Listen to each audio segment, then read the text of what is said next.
Bismillahirrahmanirrahim. Assalamualaikum warahmatullahi wabarakatuh. Bertemu lagi dengan Bu Rosita. Bagaimana kabarnya hari ini teman-teman? Alhamdulillah wa syukurillah, Allahu Akbar. Semoga kita semua selalu dalam keadaan sehat ya. Amin ya rabbal alamin. Kita doakan juga teman-teman kita, keluarga kita yang sedang sakit di luar sana. Semoga Allah senantiasa memberikan kesembuhan. Begitupun dengan teman dan keluarga kita yang terkena musibah. Semoga Allah senantiasa memberikan kesabaran dan ketabahan. Amin. Nah, hari ini sebelum kita memulai kegiatan, alangkah baiknya jika kita berdoa terlebih dahulu ya. Kita ucapkan basmalah bersama-sama. Bismillahirrahmanirrahim. Semoga Allah senantiasa memberkahi kegiatan hari ini dan memudahkan kita mendapatkan ilmu yang bermanfaat. Amin. Nah, tadi pagi teman-teman sudah membaca kisah dari Rizky ya, seorang yang berprestasi di tengah keterbatasan. Nah, jadi pelajaran yang bisa kita ambil dari kisah itu adalah bahwa bukanlah kemapanan yang bisa mengantarkan seseorang meraih prestasi teman-teman, tapi ketekunan, kerja keras, dorongan dari orang tua, dan mendekatkan diri kepada Allah Subhanahu wa Ta'ala adalah sarana yang tepat untuk meraih prestasi. Jadi harus tetap semangat ya teman-teman, meskipun kita sedang masa pandemi atau teman-teman sedang kesulitan. Nah, kita harus tetap bersemangat, harus kreatif supaya kita juga bisa mencontoh keadaan dari Rizky tadi. Meskipun di tengah keterbatasan, tetapi dia bisa berprestasi dan membanggakan kedua orang tuanya. Bisa jadi bukan hanya untuk kedua orang tuanya, tetapi untuk dirinya sendiri dan orang lain. Wah, Masya Allah ya teman-teman. Nah teman-teman, hari ini juga kita akan belajar mengenai bersikap adil. Nah, kira-kira apa ya sambungannya antara kerja keras dan bersikap adil? Yuk kita bahas bersama-sama, tapi sebelum itu Ibu akan bagikan slide-nya ya. Tada! Nah, hari ini kita akan belajar bersama-sama mengenai bersikap adil. Seperti apa sih? Yuk kita simak. Tapi sebelum Ibu membahas mengenai bersikap adil, Ibu akan bagikan dulu gambar di samping. Lihat ya, ada gambar ya di samping ya. Kira-kira menurut teman-teman gambarnya tentang apa ya? Nah, di sana ada yang sedang bersih-bersih ya di lingkungan sekolah nih. Semuanya sudah mendapat tugas ya teman-teman, tidak ada yang tidak membersihkan lingkungan, semuanya mengerjakan tugas. Luar biasa nih. Apalagi nih pelajaran yang bisa teman-teman ambil dari gambar ini. Nah, boleh dituliskan di buku ya. Kira-kira pelajaran apa yang teman-teman ambil dari gambar di sini.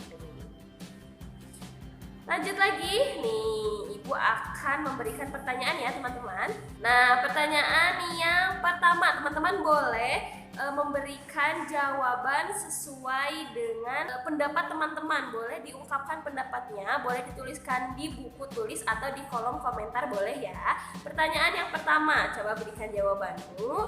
Nomor 1, mengapa mereka membersihkan lingkungan? Kemudian yang kedua, sudahkah mereka membagi tugas dengan adil? Nah, kira-kira tadi gambar yang teman-teman lihat di awal, kira-kira sudah adil belum membagi tugasnya? Atau ada yang tidak kerja? Nah, boleh dituliskan ya jawabannya. Yang ketiga, bagaimana jika tugas atau pekerjaan tidak dibagi secara adil? Lanjut ke pertanyaan terakhir, berbicara mengenai adil, adakah sila Pancasila yang membahas mengenai keadilan? Nah, kira-kira ada tidak ya?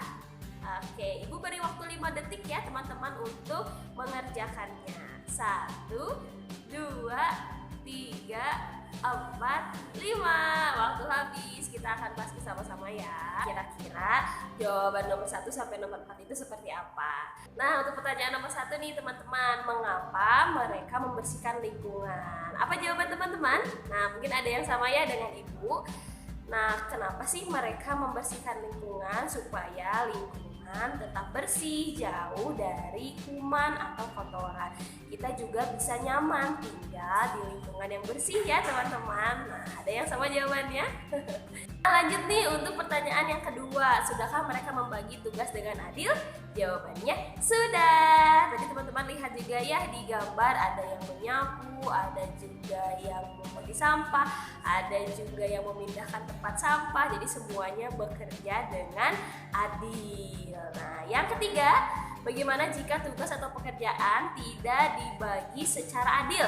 Apa yang terjadi? Nah, bisa jadi kita waktunya akan semakin lama mengerjakannya, kemudian juga capek yang berlebih ya, karena misalkan nih teman-teman lagi bersih-bersih rumah tapi dilakukan semuanya sendiri. Kira-kira bagaimana rasanya? Pasti lelah ya. Nah, enak kalau misalkan kita bagi dengan adik kita, kakak kita, orang tua kita juga. Jadi pekerjaan akan lebih mudah dan waktu yang digunakan juga tidak terlalu banyak. Nah, selanjutnya nih yang keempat, berbicara mengenai adil, ada tidak ya sila Pancasila yang membahas mengenai keadilan? Kira-kira ada gak ya? Buatnya ada ya teman-teman nih, seperti penjelasan di samping. Sila Pancasila kelima bunyinya adalah keadilan sosial bagi seluruh rakyat Indonesia. Di sini juga ada ya simbolnya. Kira-kira itu gambar apa sih teman-teman? Nah, kita lihat nih penjelasannya. Sila Pancasila kelima ini dilambangkan dengan padi dan kapas. Padi dan kapas mencerminkan pangan dan sandang merupakan kebutuhan pokok untuk masyarakat Indonesia tanpa melihat status, kesenjangan sosial maupun kedudukan. Luar biasa ya teman-teman, dari simbol sila Pancasila kelima itu kita belajar nih makna dari sila Pancasila itu mengenai keadilan bagi seluruh rakyat Indonesia. Kita tidak boleh ya misalkan mah kaya jadi makannya roti aja terus misalkan, atau si B mah sederhana jadi makannya nasi terus. Nah, tidak seperti itu ya, tapi semuanya sama, memiliki keadilan yang sama. Nah, ternyata teman-teman ada makna lain dari sila Pancasila yang kelima. Nah, yang pertama adalah bekerja keras. Maksudnya adalah pantang menyerah dan mau bekerja keras. Selanjutnya nih, sikap adil, mengembangkan sikap adil terhadap sesama. Kita tidak boleh ya pilih kasih atau jadinya memihak satu di antara yang lain. Selanjutnya yang ketiga, hak dan kewajiban. Maksudnya adalah menjaga keseimbangan antara hak dan kewajiban. Kita tidak boleh ya mengambil hak orang lain ataupun kita meninggalkan kewajiban kita. Tidak boleh ya teman-teman. Lanjut lagi nih, menghargai. Maksudnya adalah selalu menghargai karya orang lain. Kita tidak boleh mengejek karyanya. Kita harus menghargai meskipun karyanya itu berbeda dengan karya kita. Justru dengan perbedaan itu semuanya akan menjadi unik ya teman-teman. Nah, lanjut nih yang kelima, tolong menolong, memiliki kemampuan untuk menolong orang lain. Tentu disesuaikan dengan kemampuan kita juga ya, tidak boleh berlebihan. Misalkan nih si A nggak punya motor, minta tolong ke kita untuk dibelikan. Nah, kita lihat kemampuan kita tidak boleh berlebihan. Yang terakhir, menjunjung tinggi perbedaan, tidak bertindak semena-mena pada orang lain. Ingat ya teman-teman, semua orang itu punya haknya dan kewajibannya. Kita tidak boleh menjadi semena-mena. Nah, ternyata teman-teman, pembahasan kita hari ini juga ada di Quran Surat Al-Ma'idah ayat 8 loh, mengenai keadilan. Yuk kita simak bersama-sama. Assalamualaikum warahmatullahi wabarakatuh.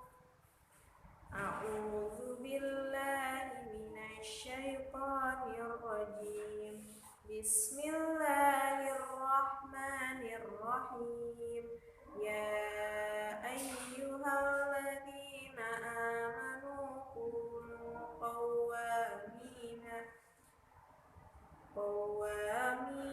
lillahi syuhada'a bil qist wa la yajrimannakum syana'anu qaumin 'ala alla ta'dilu i'dilu wa aqrabu littaqwa wattaqullaha innallaha khabirum bima ta'malun.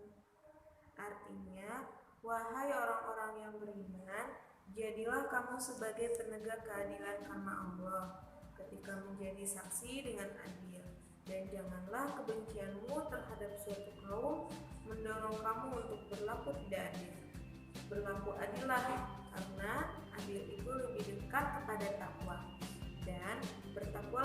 Allah. Sungguh Allah Maha Teliti terhadap apa yang kamu kerjakan. Shadaqallahul adzim. Terima kasih. Wassalamualaikum warahmatullahi wabarakatuh. Wah, Masya Allah ya teman-teman, ternyata dari makna keadilan, kerja keras, juga kita bisa belajar bahwa jika kita ingin berprestasi, maka kita harus senantiasa bekerja keras. Kemudian juga jangan sampai tadi seperti dalam Quran surat Al-Maidah ayat 8, kebencian kita itu mempengaruhi kita untuk berlaku tidak adil. Yuk kita sama-sama menjadi pribadi yang adil ya teman-teman. Nah, sebelum Ibu menutup kegiatan hari ini, Ibu akan membagikan beberapa pertanyaan. Yang pertama, apa simbol sila Pancasila yang kelima? Kemudian yang kedua, apa makna atau arti simbol sila Pancasila kelima? Dan yang ketiga, sikap yang mencerminkan sila Pancasila kelima. Teman-teman boleh menuliskan di kolom komentar di bawah ya. Jangan lupa tuliskan juga nama lengkap dan kelas teman-teman. Sekian dari Ibu. Wassalamualaikum.